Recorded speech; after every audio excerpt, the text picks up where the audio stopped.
ទូរទស្សនិកជនជាទីគោរពនិងជាទីមេត្រី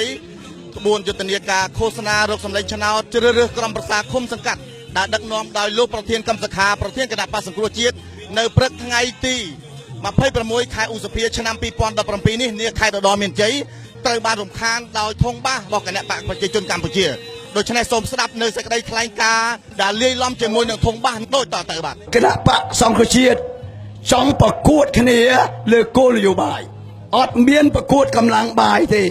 អត់ដែលទៅរំខានណាទេ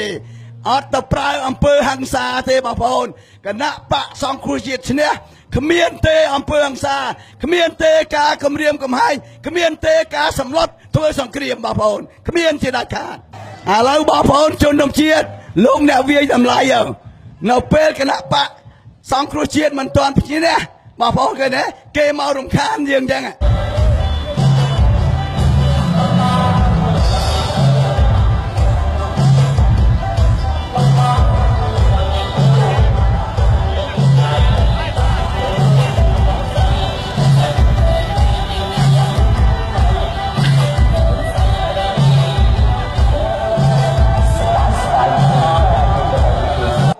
ឥឡូវបងប្អូនស្ដាប់ទៅបងប្អូនឮស្រាប់ហើយបងប្អូនចង់បោះឆ្នោតឲ្យមនុស្សខូចចង់បោះឆ្នោតឲ្យមនុស្សល្អបងប្អូនចង់បោះឆ្នោតឲ្យគណៈបកខូចចង់បោះឆ្នោតគណៈបកល្អដូច្នេះបងប្អូនជាអ្នកសម្រេចទៅយើងឈ្នះហើយបងប្អូនអត់ទ្រាំទៅអត់ធ្មត់ទៅបងប្អូនអត់ធ្មត់ទៅប្រជាពលរដ្ឋបានសម្រេចចិត្តបោះឆ្នោតឲ្យអ្នកល្អហើយអ្នករំខានគេអ្នកធ្វើទុកបុកម្នេញគេអ្នកគំរាមគេប្រជាពលរដ្ឋមិនបោះឆ្នោតឲ្យជាដាច់ខាតបងប្អូន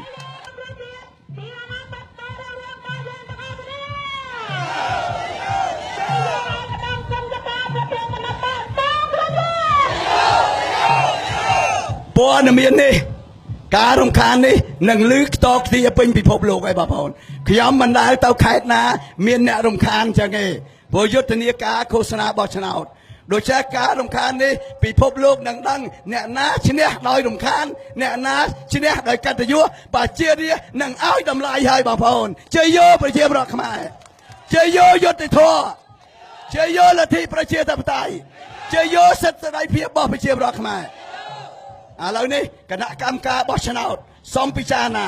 សូមគិតឲ្យមែនតើលោកធ្វើការយ៉ាងម៉េចបានជាមានបញ្ហាចឹងកើតឡើងបាទសូមឲ្យបងប្អូនទាំងអស់លោកវាយតម្លៃទៅខ្ញុំកម្មសខាសូមសន្យាថាយើងឈ្នះគឺខ្មែរទាំងអស់ជាអ្នកឈ្នះអត់មានខ្មែរឆ្លោះគ្នាទៀតទេបងប្អូនអត់ខ្មែរអត់មានប្រកាសបច្ចៈគ្នាទៀតទេយើងបានសពទាំងអស់គ្នាមន្ត្រីរាជការកងកម្លាំងប្រដាប់អាវុធទាំងអស់គឺអត់មានដេញអត់មានដោអត់មានដកទេមានតែឡើងប្រាក់ខែឲ្យច្រើនឲ្យបំរើជាតិមិនមែនឲ្យបំរើបកទេបងប្អូនបាទ